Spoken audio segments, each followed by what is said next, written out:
I saved my uncle's life, but we don't dog sit anymore. Just stay with me. When we were leaving Florida to drive to Buffalo, we stayed at my in-laws' house the day before we left.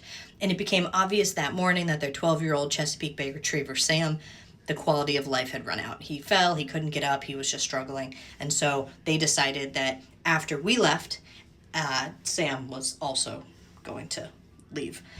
So we all were crying, said goodbye, and got in the car and we drove to North Carolina, where we stayed with some of our family friends. And when we got there, they looked really sad. And we were like, what's going on? And they're like, our dog Gus, he's got liver failure, and we're going to have to put him down in the morning. And we were like, oh gosh, this is a bad day. Okay. So we left that morning, and then they left to go take care of things with Gus. And we get in the car and we drive to Uncle Alan's house. We get to Uncle Alan's house, and he's got this little dog, if you can call it that. I was like, Alan, how old is this dog? And Alan says, Rusty's 18. I said, I think Rusty's gonna die today, Alan.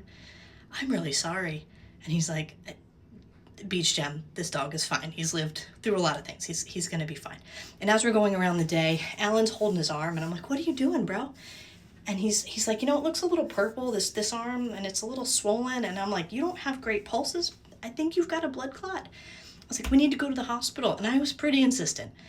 He wasn't interested in going to the hospital. He went and took a nap. He went out for a smoke. And eventually, I got him in the car to go to the hospital. And he had a blood clot from like here all the way to here. He got admitted to the ICU on a heparin drip because he had a massive, massive blood clot.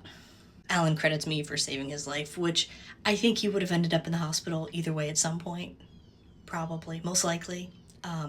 But he called me about a week later and I said, hey, I just want you to let you know that Rusty died. That's why we have cats. I would not have gone to the hospital. You would not have gone to the No. hospital. Not a chance. Nope. Not even in the slightest.